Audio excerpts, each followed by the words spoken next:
Hello everyone. आज हम करने वाले हैं क्लास 10th साइंस के एक्सरसाइज के क्वेश्चंस। कौन सा चैप्टर है? चैप्टर है इलेक्ट्रिसिटी। इलेक्ट्रिसिटी मतलब फिजिक्स का चैप्टर है। एंड आई नो फिजिक्स से बहुत लोगों को डर है। बाय द वे मैं अपना इंट्रोडक्शन दे दूं। I am Deepak from NSUT Delhi. I am pursuing BTech. Okay, so let's start our chapter exercise. First of all, आपको थ्योरी पता होनी चाहिए। ओके, थ्योरी मतलब कि लाइक उसके कॉन्सेप्ट्स क्या होता है इलेक्ट्रिसिटी में, क्या होते हैं चार्जेस, क्या होता है उनका यूनिट, एसआई यूनिट क्या होते हैं, वो सब आपको पता होनी चाहिए। ठीक है, आगे हम मूव करते हैं। सबसे पहले क्वेश्चन नंबर 1 देखते हैं। क्वेश्चन नंबर 1 में आई गेस बच्चों को कंफ्यूजन होती है, लाइक समझ नहीं पाते हो, है ना। तो देखते क्वेश्चन को। मेरे पास लैपटॉप में खुला है book. A piece of wire of resistance R is cut into a 5 equal parts। यानी कि एक वायर है, ओके, इसका रेजिस्टेंस बोल दिया गया है, इसका रेजिस्टेंस है R। ओके, अब इसको 5 इक्वल पार्ट्स में कट किया गया। अब 5 इक्वल पार्ट्स में 1 2 3 4 1 2 3 4 2 3 4 5 हो गया, कट गया। इक्वल पार्ट यानी कि इसका आगे चलते टोटल का लेंथ L है, तो इसका क्या होगा? स्मॉल l, इसका भी स्मॉल l, इसका भी स्मॉल l, इसका भी स्मॉल l और इसका भी स्मॉल l। यानी कि ये जो कैपिटल L होगा ना, वो 5 टाइम्स होगा स्मॉल l के। आया समझ? ठीक है, तो सबसे पहले पहले वायर का रेजिस्टेंस जान लेते हैं। रेजिस्टेंस कितना दिया हुआ? आर। आर मतलब रो एल बाय ए। ओके, बड़ी वाले वायर का रेजिस्टेंस है रो एल बाय। अब छोटे वाले को मूव करते हैं। छोटा वाला वायर है तो उसका रेजिस्टेंस छोटा सा होगा, कुछ आर डैश, आर बोलते थे, स्मॉल रेजिस्टेंस। इसका भी होगा आर, इसका भी होगा आर, इसका भी होगा आर एंड इसका भी होगा आर। इन्होंने बोला है these parts are connected in parallel। Okay, sorry, इसको पैरेलल में कनेक्ट किया गया, सीरीज में नहीं किया। तो जो छोटे छोटे रेजिस्टेंस है ना, मतलब पार्ट, मतलब वायर के टुकड़े कर दिए, तो इसका रेजिस्टेंस आर, इसका रेजिस्टेंस आर, इस वाले पार्ट का रेजिस्टेंस आर, इस वाले पार्ट का रेजिस्टेंस आर, इस वाले पार्ट का रेजिस्टेंस आर। अब देन इसको कनेक्ट किया गया पैरेलल में। पैरेलल मतलब फर्स्ट रेजिस्टेंस वाला है,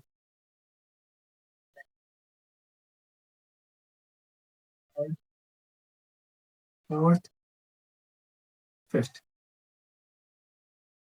ठीक है, ये कनेक्ट कर दिया गया। ये पैरेलल में रेजिस्टेंस को हमने कनेक्ट कर दिया। अब हमें पता है कि पैरेलल में फॉर्मूला क्या होता है, 1/r net equal to 1/r plus 1/r plus 1/r plus 1/r plus 1/r। 5 times है तो उसमें लिख सकता हूँ 1/r net equal to 5 times of 1/r। ठीक है, सही है, बिकॉज आपको भी पता होगा 1 + 1 + 1 करते हैं तो उसको हम लिखते हैं 3। कैसे लिख सकते हैं? बिकॉज ये 3 टाइम्स है तो 3 टाइम्स 1 यानी कि 3। 2 + 2 + 2, इसको भी लिख सकते हैं हम 3 × 2, बिकॉज ये 3 बार लिखा है तो 3 × 2 कर, एक ही चीज 3 बार लिखिए, 3 × 2 6, ऐसे लिख सकते हैं। वैसे सेम चीज 5 बार लिखिए तो 5 × 1/r यानी कि 5/r। ठीक है, तो जो आर नेट आएगा वो किसके इक्वल आएगा? R/5 के इक्वल आएगा। समझ में आया नहीं आया? Okay, if the equivalent resistance of the combination is R dash, तो इसका इक्विवेलेंट रेजिस्टेंस कॉम्बिनेशन बोला गया R डैश। R डैश कितना है? R/5। तो फाइंड करना है हमें R/r डैश फाइंड करना है, ये हमें बताना है। तो R तो पता चल गया, रो L बाय। क्या मैं R को लिख सकता हूँ row into 5 times small L by? कोई प्रॉब्लम है? आई गेस कोई प्रॉब्लम नहीं होगी, है ना। तो एंड R, स्मॉल R को लिख सकता हूँ रो L बाय A, बिकॉज हर एक पार्ट का रेजिस्टेंस कितना है? R, small R। और स्मॉल R मतलब रो, इसका लेंथ और अपॉन में इसका एरिया। एरिया देखो चेंज नहीं हुआ है, एरिया चेंज नहीं हुआ है बिकॉज उसको हमने लेंथ वाइज कट किया है, एरिया वाइज कट नहीं किया है। ठीक है, समझ में आया नहीं है? और जब भी बोले जाए 5 इक्वल पार्ट 6 इक्वल पार्ट्स, तो हमें लेंथ वाइज ही कट करना होता है। तो एरिया चेंज नहीं हुआ है, चेंज क्या हुआ है? लेंथ चेंज हुआ है। तो छोटे वाले का रेजिस्टेंस कितना हो जाएगा? रो L बाय A। ओके, तो रो L बाय A। 5 कैसे है? 5 नीचे था तो लिख दिया। R डैश कितना है? रो L बाय 5 है। R पता है, R डैश पता है, अब निकाल लो। R/r dash equal to R/r dash बोला ना, हाँ, तो rho 5 rho L by A और अपॉन में रो एल बाय 5 है, A upon B upon C upon D, ये ऊपर ये सी, तो 25 rho L by A into rho L, ये ए भी मल्टीप्लाई हो जाएगा ऊपर, तो रो एल से रो एल गया, ए से ए गया, आंसर कितना आ गया 25। ठीक है, ये कौन सा ऑप्शन है, option number D 25, sorry option number D 25। ठीक है, समझ में आया, हाँ है ना। आगे मूव करते हैं नेक्स्ट क्वेश्चन पे। नेक्स्ट क्वेश्चन क्या बोलता है, फर्स्ट ऑफ ऑल मैं चेक कर लूं कि चल रहा है वीडियो नहीं चल रहा, ओके सही चल रहा है। ठीक, तो नेक्स्ट क्वेश्चन पे चलते हैं। नेक्स्ट क्वेश्चन क्या है, this of the following term does not represent electric power in circuit.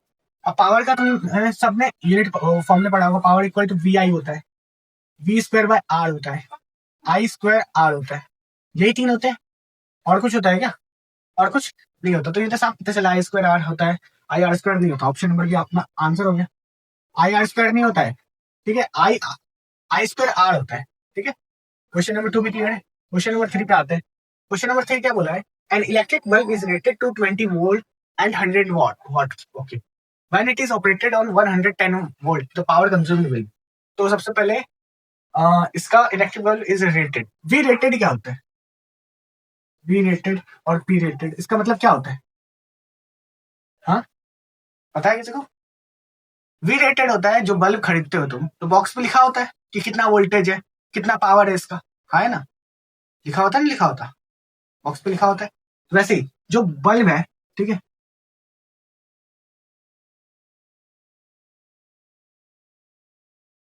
ठीक है, ये कुछ बल्ब है, अब ये इसको बॉक्स खरीदते हैं, या फिर बल्ब पे ही लिखा होता है कितना पावर है इसको।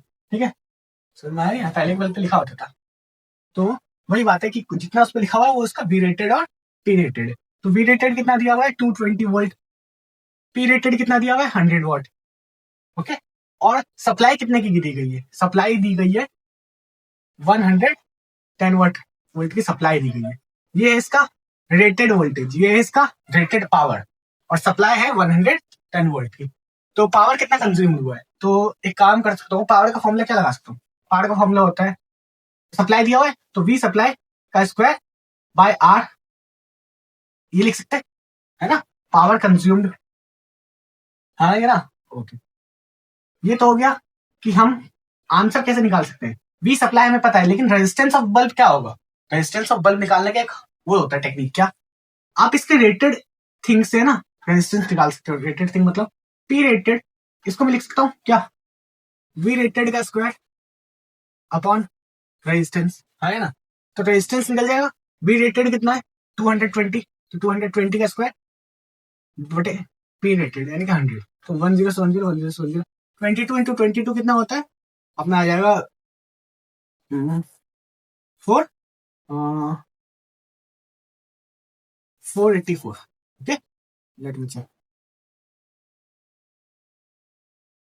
ओके 480, ऐसे चेक कैलकुलेशन दिखा रहा हूँ तुम्हें, ठीक है आता है मुझे। रेजिस्टेंस कितना है 484 ओम, अब इस रेजिस्टेंस को उठा के इसमें पुट कर दो, तुम्हारे पास पावर कंज्यूम आ जाएगा, कितना पावर इसने कंज्यूम किया, सप्लाई कितने की दी गई है 110 वॉट की, 110 into 110 divide by supply, resistance कितना है 484। ओके, समझ में आ गया, तो 11 इंटू 11 डिवाइड बाय 484, और उसको 100 अलग कर लेते हैं, बिकॉज 2 जीरो अलग कर, अब ये डिवाइड हो सकता है 11 से, हाँ 11 फोर सा 44, 11 फोर सा 44, 11 फोर सा, इसको इससे डिवाइड करेंगे तो 25 ना, 25 वॉट पावर कंज्यूम हुआ है। तो आंसर क्या हो गया इसका, ऑप्शन नंबर डी 25 वॉट। समझ, एक थ्योरी याद करना और याद रखना, ठीक है, बिकॉज ये इंपॉर्टेंट है एंड तुम्हारे एग्जाम के पॉइंट ऑफ व्यू से बहुत इंपॉर्टेंट है। ठीक है, क्या है थ्योरी अभी बता दिया, एंड वापस अगेन बता देता हूँ कि क्वेश्चन में दिया हो वी रेटेड या पी रेटेड, इसका मतलब होता है कि बल्ब पे लिखा हुआ कितना वोल्टेज है, ठीक है, बल्ब को इतने वोल्टेज तक हम ऑपरेट कर सकते हैं। ठीक है, एंड अगर वी रेटेड से ज्यादा वोल्टेज सप्लाई कर दिया तो क्या होगा, फ्यूज हो जाएगा, खराब हो जाएगा, है ना।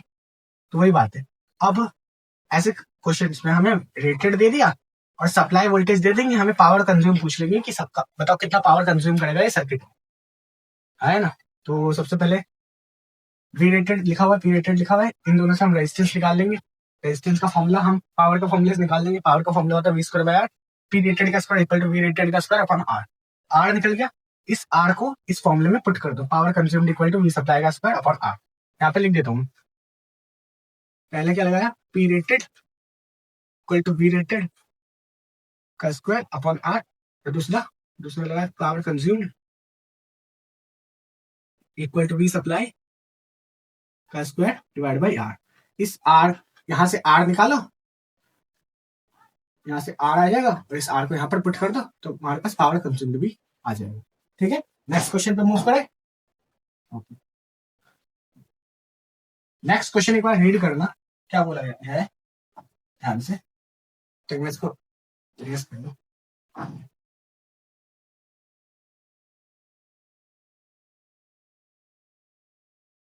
नेक्स्ट क्वेश्चन क्या है, two conducting wire of same material and of equal length and equal diameter are first connected in series and then parallel in a circuit across the same potential difference. The ratio of the heat produced in a series and parallel combination है। पढ़ा question, क्या बोला गया है? बोला गया to conducting wire है, तो टू कंडक्टिंग वायर है, दो कंडक्टिंग वायर बना लो, वायर 1 एंड वायर, ठीक है। वायर 1 क्या है, अरे दोनों सेम मटेरियल के हैं। सेम मटेरियल मतलब दोनों की रेजिस्टिविटी सेम, सेम मटेरियल की, ठीक है, दोनों की रेजिस्टिविटी सेम है। आया समझ में? ठीक है। अगला क्या बोला गया है, इक्वल लेंथ के हैं, इक्वल लेंथ के हैं भाई, ओके समझ गए हम। अगला है इक्वल डायमीटर यानी कि इक्वल एरिया, एरिया भी इक्वल है भाई, कोई प्रॉब्लम नहीं है। क्या बोला गया, इसको फर्स्ट कनेक्ट किया गया सीरीज में, फिर पैरेलल में, सेम पोटेंशियल डिफरेंस, यानी कि पहले सीरीज में कनेक्ट कर दिया, ठीक है, फिर पैरेलल में कनेक्ट कर दिया, और पोटेंशियल डिफरेंस यानी कि बैटरी का सप्लाई हमने सेम ही रखा है, बैटरी का सप्लाई हमने सेम ही रखा है, डेल्टा भी, ठीक है। तो रेशियो प्रोड्यूस, अच्छा ratio of heat produce in a series and parallel. तो पहले सीरीज की बात कर लेते हैं। सीरीज क्या बोलता है, सीरीज बोलता है like first resistance then second resistance. एक बात बताओ, इसका सब कुछ तो सेम है यार, सब कुछ सेम है, हैं? रेजिस्टेंस का फॉर्मूला होता है रो एल बाई, इसका लेंथ भी सेम है, एरिया भी सेम है, रेजिस्टिविटी भी सेम है, तो यार रेजिस्टेंस भी तो सेम होगा, है ना? क्या है, तो लिख लो आर और आर। अब इसका सेम पोटेंशियल डिफरेंस अप्लाई किया यानी कि सेम बैटरी है, ठीक है, तो इसको कनेक्ट कर देते। वोल्टेज कितना है अभी, अगर मैं इसके में नेट रेजिस्टेंस की बात करूं तो पहली बात तो ना, हीट निकालने से पहले नेट रेजिस्टेंस निकालना। क्या निकालना है, नेट रेजिस्टेंस, बिकॉज इसकी वजह से भी कुछ हीट निकलेगा और इसकी वजह से भी कुछ हीट प्रोड्यूस होगा। तो एक काम करता हूँ, इसकी जगह एक आर इक्विवेलेंट रेजिस्टेंस ला दूंगा और उसकी वजह से हीट बता दूंगा, तो पूरे सर्किट की वजह से हीट पता चल जाएगी। तो पहले आर नेट निकाल लेते। आर नेट तो इसमें सिंपल है, सीरीज है, 2R होगा। सिंपल है या नहीं सिंपल है, या सिंपल है। अब हीट निकाल लो, हीट का फॉर्मूला क्या होता है, वोल्टेज, वोल्टेज दिया हुआ है, क्या दिया हुआ है, वोल्टेज। तो वोल्टेज के टर्म में निकालना V square R into T. T को भी कुछ भी ऐड कर लो, बिकॉज टाइम हमने सेम ही माना है कि time equal to something 2 second में पूछ रहा है, तो 2 सेकंड दोनों के लिए होगा, ठीक है। इस सीरीज में भी 2 सेकंड में कनेक्ट कर लिया, पैरेलल में भी 2 सेकंड के लिए कनेक्ट किया। तो हीट क्या आया सीरीज के लिए, V square R equivalent into T, तो हीट 1 आ गया। आर कितना था, 2R के इक्वल, तो 2V स्क्वायर आर इंटू, ठीक है। अगला बात करते हैं हम पैरेलल की। पैरेलल मतलब ऐसे कनेक्ट किया गया कुछ, ओके, आर और आर। नेट रेजिस्टेंस क्या होता है पैरेलल में, R equivalent 1/r equivalent equal to 1/r plus 1/r। अभी बताया मैंने कॉन्सेप्ट कि दो टाइम लिखा हुआ है तो उसको लिख सकते हैं 1/r इक्विवेलेंट की जगह, प्लस की जगह 2 इंटू 1/r, और आर इक्विवेलेंट कितना आ जाएगा, r/2 आ गया। अब इसके हीट कितना प्रोड्यूस हुआ, 2T, ठीक है, sorry for that, V square by, यहाँ पर आर इक्विवेलेंट निकालूंगा तो 2/r into T, r/2 into T, ठीक है, ये 2 ऊपर चले जाएगा तो इसका भी क्या आएगा, 2V square by R into T. आया नहीं आया, आया ना, इसका क्या है, गड़बड़ है क्या, V स्क्वायर ओके बाय, इसमें गड़बड़ है, ये 2 नीचे आना चाहिए था, अब ठीक है। H1 आ गया, H2 आ गया। अब इसने क्या पूछा है कि heat produce in series and parallel का हमें वो बताना है, तो H1/H2 बताना है। पहले चेक करके दिख रहा है ना तुम्हें, या मैं बस बोले पड़ा हूँ।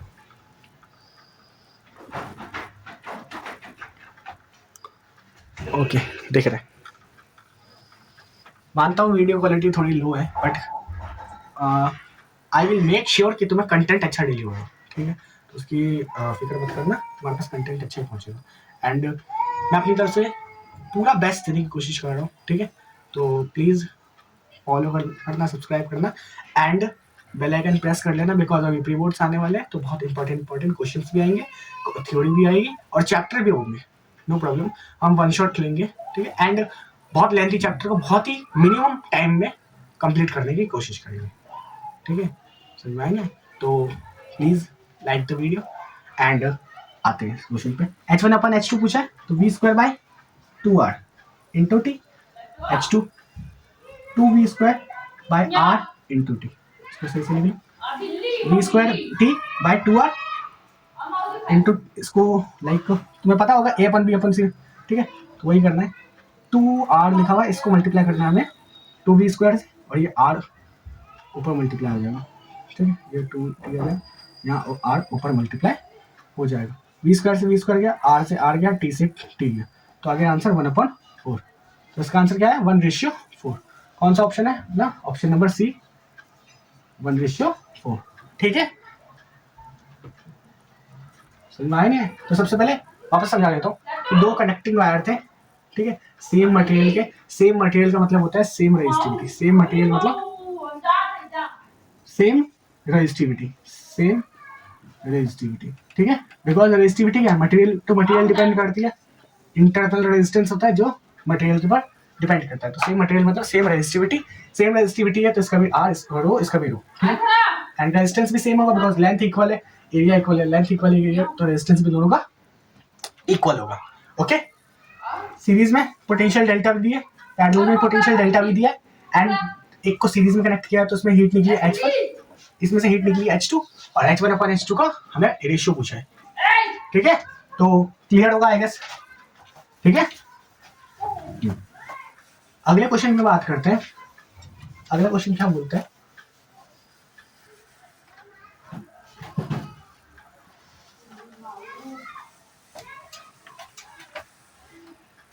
अगला क्वेश्चन क्या है कि ये तो सिंपल है, voltmeter connected circuit to measure the potential difference between two points. कैसे कनेक्ट करते हैं, पैरेलल में कनेक्ट करते हैं, ये तो सबको पता है, ठीक। A copper wire has a diameter of 0.5 mm and resistivity of 1.6 × 10⁻⁸ तो कॉपर वायर, वायर किस चीज की, कॉपर मेटल की, एंड डायमीटर दिया हुआ है 0.5 mm, 0.5 mm, तो रेडियस कितना हो जाएगा 0.25 mm, ठीक है। रेडियस होता है डायमीटर बाय 2, आ गया 0.25 mm रेडियस है, एंड रेजिस्टिविटी दी हुई है इसकी 1.6 × 10⁻⁸ ohm, 1.6 10⁻⁸ ohm। What will be the length of this wire to make it resistance 10 ohm? इस वायर की लेंथ कितनी होनी चाहिए, ठीक है, लेंथ कितनी होनी चाहिए ताकि इसका रेजिस्टेंस 10 ओम के इक्वल आ जाए, ठीक है। तो सबसे पहले ये क्वेश्चन को सॉल्व कर लेते हैं। हमें रेजिस्टेंस का फॉर्मूला पता है, रो L/A होता है। L पूछा है, एरिया में निकाल सकता हूँ, रेजिस्टेंस मुझे दिया है, रेजिस्टिविटी मुझे दी, तो एरिया क्या होता है πr², क्या होता है area πr², because circular cross section होता है वायर का, वायर देखा है, इसका क्रॉस सेक्शन कैसा होता है, cross sectional area, cross sectional area होता है सर्कल का एरिया कितना होता है πr², ठीक है, हाँ है ना। तो एरिया हो गया πr², तो L लिख देता हूँ पहले R इंटू A/ρ, ठीक है। तो R कितना था, R दिया हुआ है 10, एरिया क्या होता है पाई इंटू R कितना है स्मॉल r 0.25 इंटू 0.25। अब देखो ये mm में, मैंने बोलता हर क्वेश्चन में try to be convert in SI unit, हर पैरामीटर को SI यूनिट में कन्वर्ट करो। तो देखो 1 mm कितने मीटर के इक्वल होता है, 10⁻³ मीटर के इक्वल होता है। तो 1 mm 10⁻³, तो यहाँ पर 1 mm और यहाँ पर mm, 2 mm आ गए, यानी कि mm का स्क्वायर हो गया, ठीक है। तो इसका भी स्क्वायर होगा 10⁻³ मीटर का स्क्वायर, है ना। तो 10⁻³ का स्क्वायर इंटू मीटर स्क्वायर, 10⁻³ का स्क्वायर कितना होगा -3 इंटू 2 -6 मीटर स्क्वायर। तो यहाँ पे लिख सकता हूँ मैं, रेजिस्टिविटी लिख देता हूँ पहले 1/6 10⁻⁸ ओके। तो 10 इंटू पाई की वैल्यू कितनी होती है 3.14, सबको पता है। 0.25 इंटू 0.25 कितना होता है 25 इंटू 25 कितना होता है 625 होता ही नहीं होता है। अब देखो 2 नंबर के आगे पॉइंट है, 2 नंबर के आगे, यानी कि 4 नंबर के आगे पॉइंट आएगा, तो 0.0625, क्योंकि इसके आगे 3 नंबर ही है तो एक 0 लगाना पड़ेगा ताकि 4 नंबर के आगे हम पॉइंट लगा सकें। ठीक है, तो 0.0625 इंटू 10⁻⁻6 मीटर स्क्वायर अपॉन में 1.6 इंटू 10⁻⁻8। ओके, 10⁻, चलो इसको अच्छे से करके खाएंगे, -6 लिखा। अब देखो अगर हम इसका कैलकुलेशन करेंगे तो तुम्हारे पास आ जाएगा सिंपल आंसर। करके दिखाऊं क्या? चलो करके दिखा देंगे। 10 इंटू 3.14 तो 31.4, बिकॉज समझ रहे हो ना, 10 को अगर मैं बता भी दूँ 1.2 इन 10 की लिखा हुआ है तो ये पॉइंट नीचे आएगा और ये 10 से 10 गया तो 12 आ जाएगा। ठीक है, वही काम किया मैंने। पॉइंट हटाओ तो यहाँ पर 2 नंबर के आगे पॉइंट था तो 2 0 आएंगे नीचे। ठीक है, तो लगा ही देगा 2 0 तो हटा देते हैं, 314 आ गया। ठीक है ना? ठीक है, तो 1 0 से 1 0 क्या तो बचा कितना नीचे 10। ओके, और 0.62025 तो यहाँ पर देखो 1 2 3 4 4 नंबर के आगे 0 था तो 1 2 3 4 4 0 आएंगे और यहाँ पर 1 नंबर के आगे 0 था 1 0 आएगा। इससे ये गया सिंपल। अब देखो यहाँ पर लिखा है 625 अपॉन 16, 10⁻⁻6 को मैं लिख सकता हूँ 10⁻⁻6 -8 वहाँ जाएगा तो माइनस माइनस प्लस हो जाता है। हाँ है ना, 10th में हूँ इतना तो एक्सपेक्ट कर रहा हूँ आता होगा। यहाँ पर 10⁻3। ओके, यहाँ पर बच गया मीटर, देखो लेंथ है तो मीटर में आएगा 16। ओके, हाँ है ना। अब क्या कर सकते हैं, काटो 16। अगर इसको डिवाइड करेंगे कंप्लीटली सॉल्व करेंगे, क्योंकि मैं कैलकुलेटर खाऊंगा, मैं कैलकुलेटर में सॉल्व करा, तुमने अपने कॉपी में सॉल्व कर लो। देखो भाई साइंस वालों को कैलकुलेटर इंजीनियर्स कैलकुलेटर भाई, हमें एग्जाम में यही ले जाना होता है। 314 इंटू 625। ठीक है, इसको डिवाइड करेंगे हम 16 से, फिर 10 से, कितना है? इस पूरा आंसर आ जाएगा 1226.56। ओके, और यहाँ से सॉल्व करोगे तो माइनस मतलब 2 बचेगा, 10⁻2 अपन 10⁻3 मीटर, तो इससे गया तो नीचे एक 10 बचा तो उसको भी डिवाइड करेंगे तो 122.656। लेंथ कितना आ गया 122.656। देख लो, समझ लो, जान लो, पहचान लो। ठीक है, यही सॉल्यूशन है और इससे बेहतर कोई सॉल्यूशन आई गेस क्या ही होगा। यही सॉल्यूशन भाई, सॉल्यूशन है, बेहतर या वो क्या होता है। समझ में आया क्या? स्क्रीनशॉट ले सकते हो या नोट्स, मतलब जो लिख रहे हो तुम अगर सॉल्यूशन कर रहे हो तो सॉल्यूशन कर सकते हो। ठीक है, ओके, आ जाओ, लेट्स इरेज दिस टॉपिक।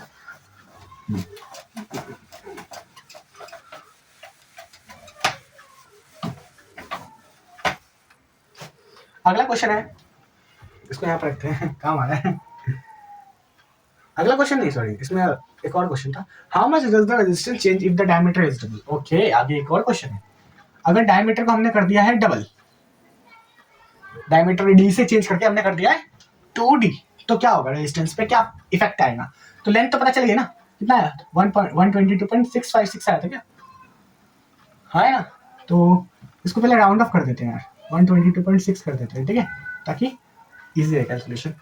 आगे रेजिस्टेंस पूछा है तो रेजिस्टेंस के लिए रो L/A।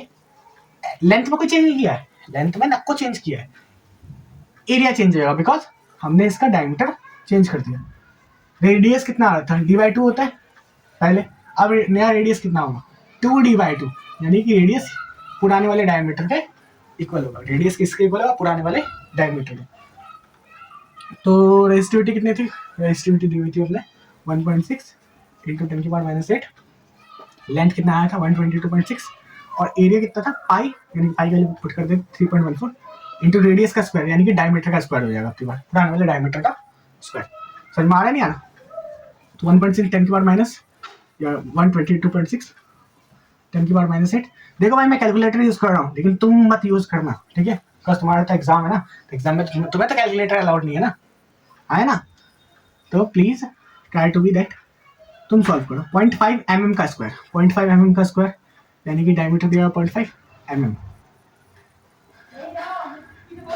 ठीक है, हमने डबल कर दिया था तो पुराने वाले डायमीटर की बात करते हैं। पुराने वाले डायमीटर के रेडियस, नया वाला रेडियस पुराने वाले डायमीटर का इक्वल है नहीं, आर डैश पुराने वाले डायमीटर का इक्वल है। तो इसको अगर 0.5 mm यानी कि आर डैश का स्क्वायर करेंगे तो डायमीटर का स्क्वायर होगा, तो 0.5 mm का स्क्वायर यानी 0.5 इंटू 0.5 mm का स्क्वायर, और 0.5 इंटू 0.5 कितना होता है 0.25 इंटू mm यानी कि 10⁻⁶ मीटर स्क्वायर। अभी पूरा पीछे कैलकुलेशन सॉल्व करवाया था।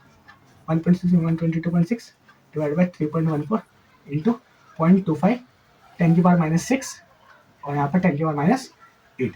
अगर मैं इसको सॉल्व करूँगा तो कितना आएगा 1.6 into 122.6 divided by 3.14 divided by 0.25। ठीक है, तो अप्रोक्सीमेटली कितना आया 2249.8 into 10⁻⁸ plus 6।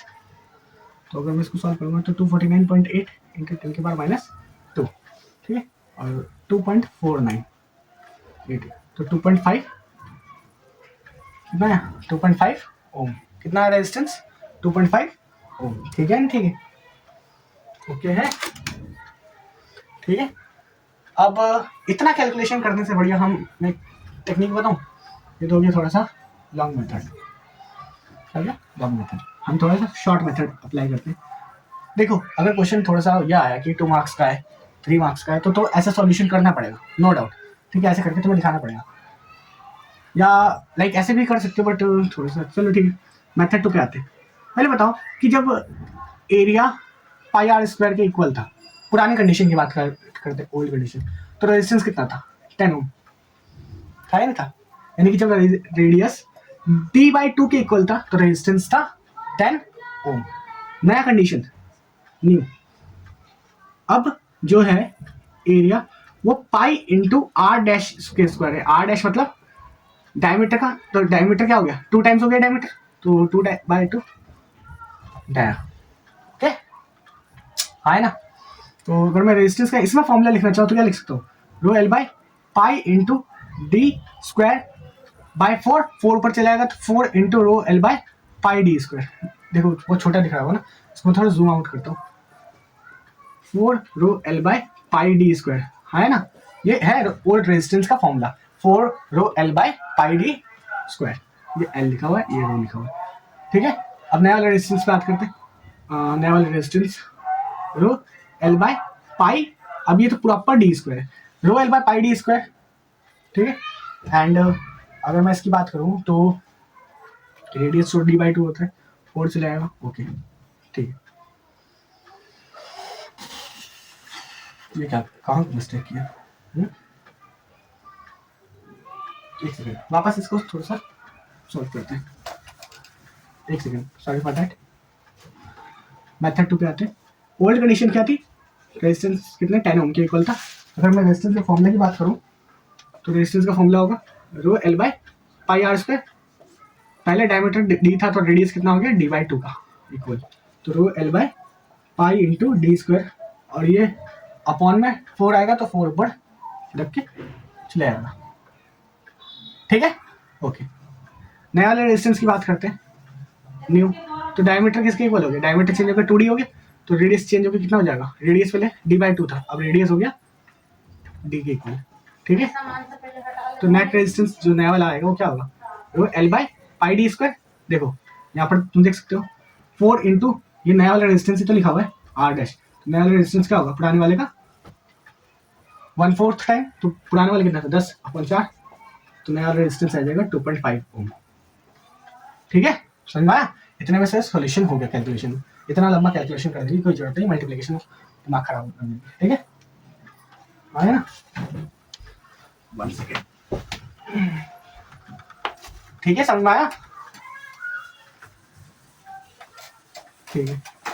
Late me erase it and then next question पे चलते हैं। Wait for 2 minutes.